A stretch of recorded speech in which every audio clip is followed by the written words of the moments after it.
आज साइंस का 6वां वीडियो है और बहुत ही इम्पोर्टेंट क्वेश्चन है आर्मी के लिए और यूपी पुलिस और लेखपाल जो कि आगामी वैकेंसी है और उसके सब के लिए बहुत इम्पोर्टेंट है। साइंस क्वेश्चन है, देखते हैं।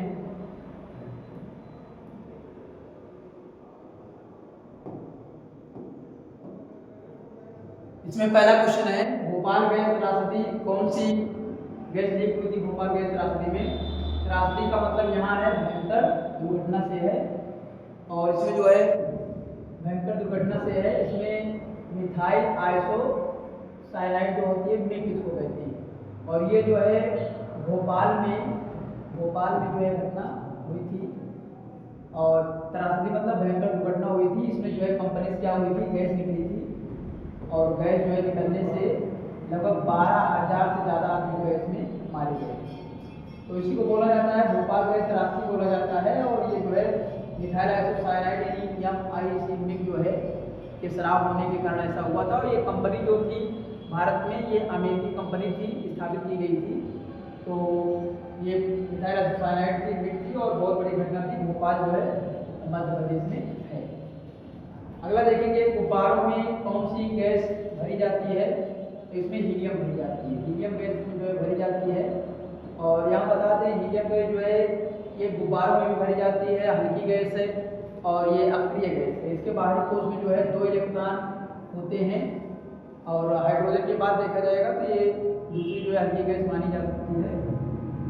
तो हीलियम है, इसलिए गैस है, गुब्बारों में भरी जाती है, मौसमी गुब्बारों में भी भरी जाती है। चमकने वाले विज्ञापनों में किस गैस का प्रयोग किया जाता है? तो नियान का उपयोग किया जाता है। तो नियान जो है, नियान का उपयोग किया जाता है चमकने वाले जो है जो विज्ञापन वाले होते हैं उसमें किया जाता है और इसमें जो है नियान गैस का जो है एयरपोर्ट पर भी उपयोग किया जाता है संकेतक के रूप में। संकेतक के रूप में इसका उपयोग किया जाता है, संकेतक के रूप में एयरपोर्ट पर उपयोग किया जाता है। इसका इम्पोर्टेंट है। और जो नियान गैस होती है इस तरह से आर्गन गैस होती है। आर्गन गैस को पारा के साथ जो फ्लोरेंस ट्यूब में भरी जाती है। तो ये सब जो है अक्रिय गैसें हैं, दूसरे तत्व तो क्रिया नहीं करती हैं जल्दी से, सीधे इसको निष्क्रिय गैसें नोबेल गैस के नाम जाना जाता है। ये 18वें समूह में जो है रखी गई हैं जिन्हें शून्य समूह के नाम से भी जाना जाता है। अगला देखते हैं, हड्डियों और दांतों में मुख्य रूप से पाया जाता है तो कैल्शियम फास्फेट पाया जाता है। कैल्शियम फास्फेट जो है पाया जाता है इसमें और इसमें कैल्शियम होता है और फास्फोरस जो है इसमें होता है, फास्फोरस होता है। कैल्शियम, ये कैल्शियम है और जो है कैल्शियम और फास्फोरस होता है, ये पाया जाता है और कैल्शियम फास्फेट बनाता है। और इसी से क्या होता है, बहुत मजबूत होती हैं हड्डियाँ।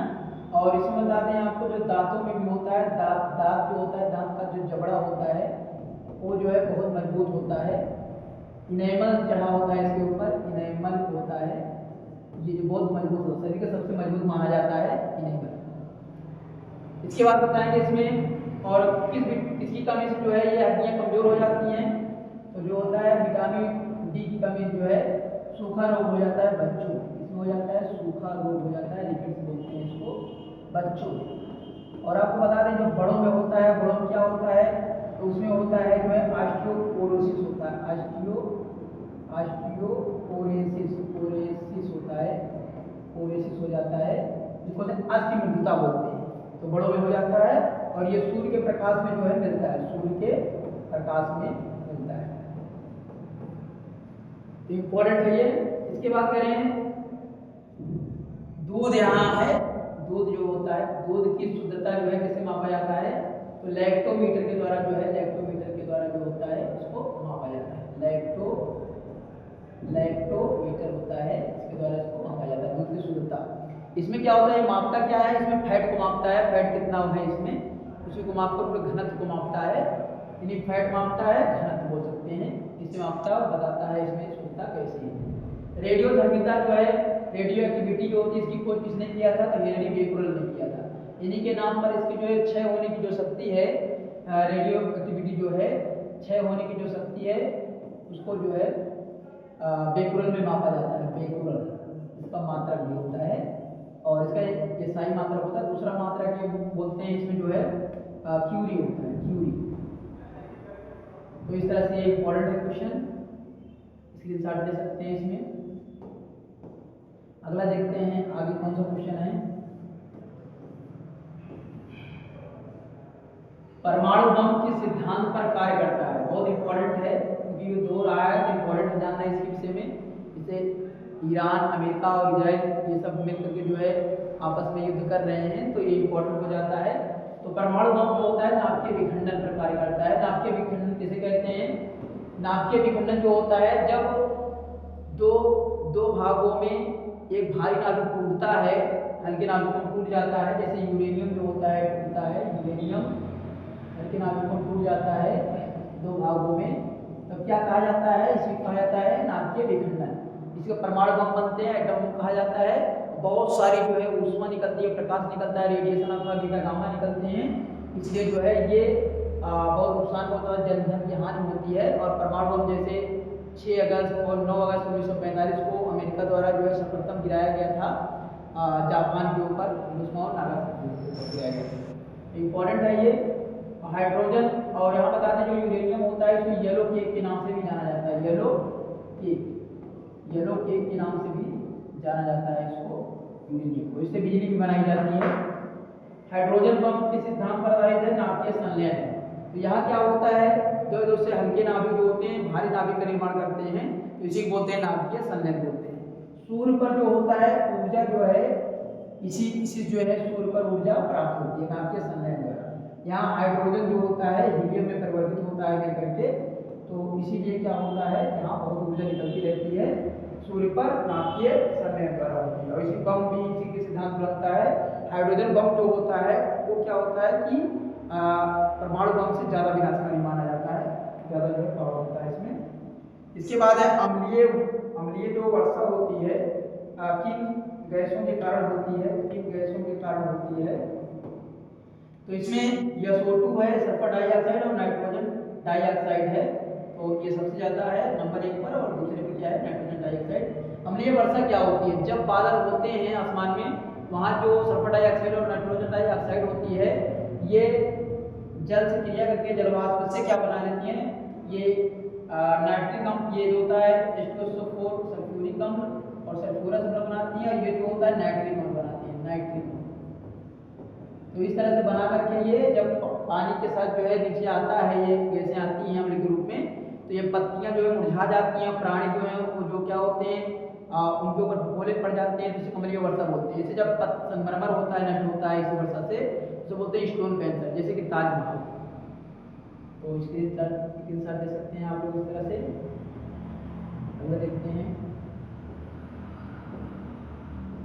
इसके बाद है ग्रीन हाउस प्रभाव जो होता है, कह रहे हैं कौन सी गैस उत्तरदायी है?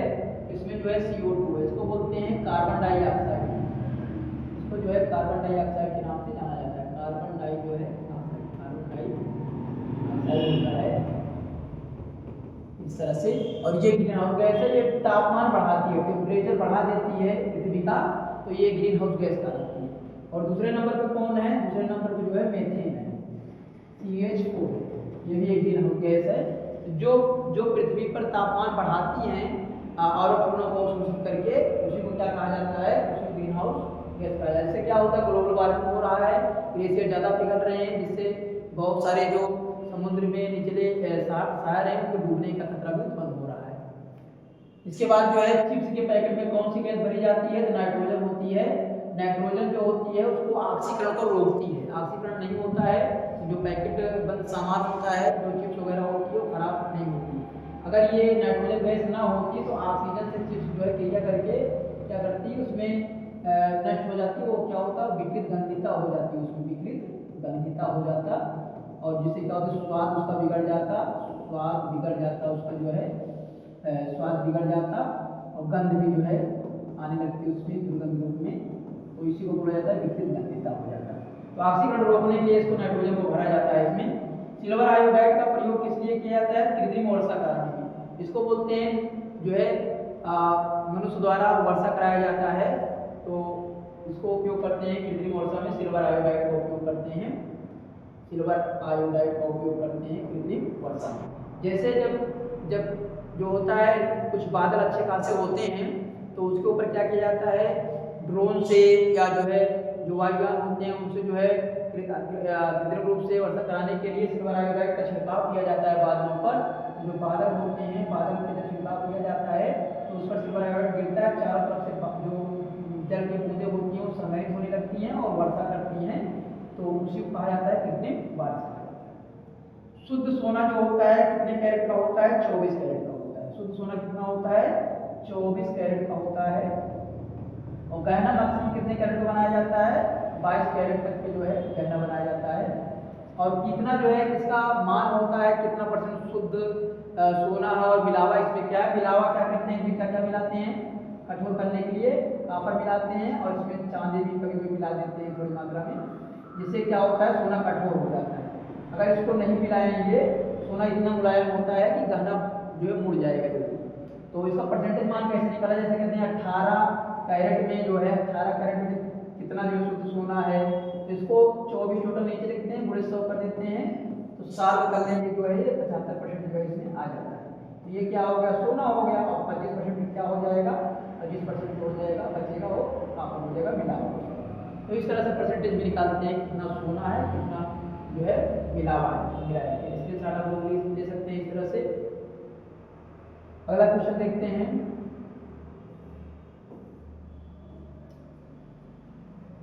इसमें है फोटोग्राफी में किसका प्रयोग करते हैं, ये इसमें क्वेश्चन है, फोटोग्राफी में किसका उपयोग करते हैं, तो ब्रोमाइड का उपयोग करते हैं। ब्रोमाइड का जो है उपयोग करते हैं, जिससे जो है फोटो वगैरह प्राप्त करते हैं इसमें फोटोग्राफी में। तो सोडियम थायोसल्फेट का भी उपयोग करते हैं स्थायी कारक के रूप में, तो उसको भी जानते रहिए जो है। और ये कह रहे हैं कि ठोस इसमें जो है ठोस रहेगा, ठोस सीधे गैस में बदल जाता है कि प्रक्रिया को क्या कहते हैं, ऊर्ध्वपातन कहते हैं, सबलिमेशन कहते हैं। अब इसमें कौन कौन होता है जो ठोस डायरेक्ट गैस में बदल जाता है इसमें, तो जैसे ठोस CO2 हो गया, ठोस CO2 हो गया, इसको शुष्क बर्फ कहते हैं, शुष्क बर्फ कहते हैं। और इस तरह से जो है अमोनियम क्लोराइड हो गया, अमोनियम क्लोराइड हो गया। और क्या होता है, और इसमें जो है कपूर हो गया, है ना, ये सब क्या होते हैं, नेफ्थलीन हो गया, नेफ्थलीन हो गया, ये सब जो ऊर्ध्वपातज पदार्थ हैं। इसमें क्या होता है, इससे जो है ये इनको जो ये गर्म किया जाएगा तो डायरेक्ट इसमें बदल जाते हैं, ठोस से गैस में बदल जाते हैं, ठोस से गैस में।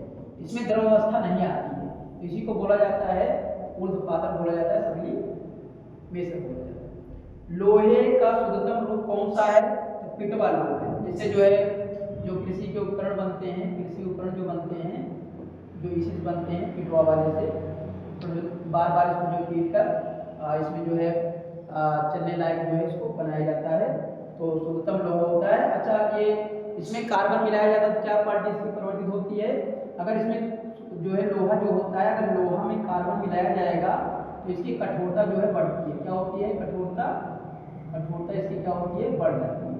तो ये कार्बन मिलान बढ़ती है और कार्बन कम रहेगा तो उतना ही शुद्ध माना जाएगा। तो अगला देखते हैं इसमें जो है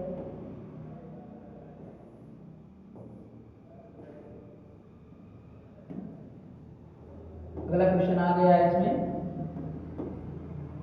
गोबर गैस में मुख्य रूप से क्या होता है, तो मीथेन होता है, जिसको कहते हैं CH4, और इसे बायोगैस के नाम से भी जाना जाता है, बायोगैस।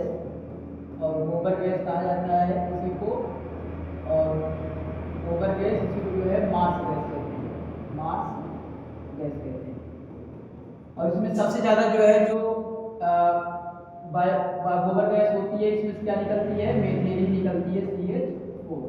और दूसरा नंबर पर क्या होता है, इसमें CO2 होता है, और फिर इसके बाद हाइड्रोजन भी थोड़ा बहुत होता है बायोगैस। और ये मीथेन जो है ये सबसे ज़्यादा जो है धान के खेत से निकलती है, धान के खेत से निकलती है, और दलदली जमीन से भी निकलती है, जो दलदली भूमि होती है वहाँ से भी जो है, जो दलदली भूमि होती है वहाँ से भी निकलती है ये दलदली भूमि। तो ये इम्पोर्टेंट है मीथेन वाला।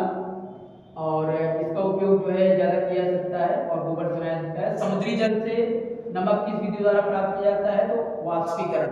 पानी को क्या करते हैं? वाष्पित कर देते हैं गर्म करके, और उसमें जो है उसको फिर जल को दूसरे पात्र में एकत्रित कर लिया जाता है, और इस तरह से इसमें शेष क्या रह जाता है? यहाँ इसमें जो है नमक रह जाता है, और जल क्या हो जाता है? जल वाष्प के रूप में वाष्पित होता है, बाद में संघनित करके इसको जो है पात्र में इकट्ठा कर लिया जाता है। तो इसी को जो है इसको बोलते हैं विलवणीकरण भी बोलते हैं, विलवणीकरण। विलवणीकरण इसी को बोलते हैं डिसैलिनेशन बोलते हैं, डिसैलिनेशन। ये जो खाड़ी देश है वहाँ जो है जो जल प्राप्त करते हैं इसी विधि द्वारा ज़्यादा प्राप्त किया जाता है। तेल और इसमें बोल रहे हैं कि जो वसा वाली चीज़ें होती हैं, वसा वाली चीज़ें जो होती हैं, इसका ऑक्सीकरण से दुर्गंध आने का क्या कारण है? तो विकृत गंधिता। मैंने भी बताया था कि जब स्वाद बदल जाता है ऑक्सीकरण के कारण और गंध बदल जाता है तो क्या कहा जाता है? जो चिप्स वगैरह होता है उसका स्वाद बदल जाता है, गंध बदल जाता है ऑक्सीकरण के कारण, तो उसको कहा जाता है जो है विकृत गंधिता बोला जाता है। वो खाने लायक नहीं रहता, नहीं उसमें जो है उससे बीमार पड़ जाता है आदमी, तो इसको बोला जाता है विकृत गंधिता, यानी विकृत बिगड़ गया है गंध उसका, तो वसा है, फैट है और ये है। अगला क्वेश्चन देखते हैं इसमें। तो ये पूरा हो चुका है। इस तरह आप लोग देखते रहिए वीडियो को, और जिससे हम आप तक अच्छे वीडियो ला सकें, और शेयर करिए, सब्सक्राइब करिए। जय हिंद।